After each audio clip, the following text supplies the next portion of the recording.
एक मोटे चौरावा भोला मांगी चांगी लैला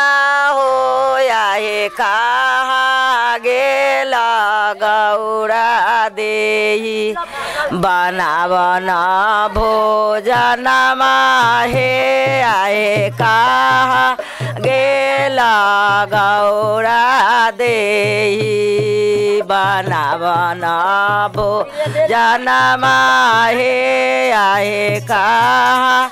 गेला गौरा देही बना बना भोजन ए आए चुनिए फटकिए गौरा रखला सिरा खाना माहे आए लगे ओ बासा बैलावा खा गेलो चौरावा हे आए लगे ओ बासा बैलावा खा गेलो चौरावा हे आए गेलो बासा बैलावा खा गेलो ए आहे घूमिए फिरिए महादे एबा घर चली आएला हे आए कहाँ गेला गौरा देही ए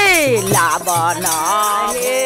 आए कहाँ गेला गौरा देही ए लाबना भोजना माहे आए कहाँ गेला गौरा देही लाबना भोजनमा गे आए कहाँ गेला गौरा देही लाबना भो ए आहे लाजिया के बात महादे एबा कहलो ना जाइया हो कहला भी नाया हो माँ देव रहलो ना जाइया हो कहला भी नाया हो महादेव रहलो न जाइया हो ओ खुला गेलो बासा बैलावा खा गेलो चौरावा हो खुला गेलो बासा बैलावा खा गेलो चौरावा ए लाऊ गाता वो है गौरा तोरो खाना दा नहे आए कैसन रहतु मैया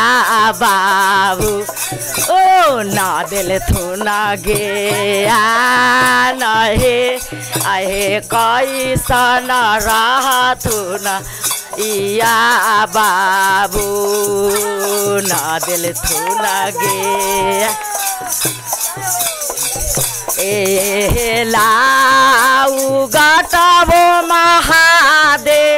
एबा तोरो खाना दान हे टूटाली मारैया महादे एबा तना गुमा जिया जिया दीदी ए आहे कैसन रहतु न मैया बाबू आए न दिल थुन गे आहे कैसन रहतु न मैया बाबू न दिल थुन गे टूटली मारैया महादे बाए तना गुमा न होया हो कैसन रहतु मैया बाबू ओ न दिल थू न गया न होया हो कैसन रहतु मैया बाबू न दिल थू न गे। बोलिए शंकर भगवान की।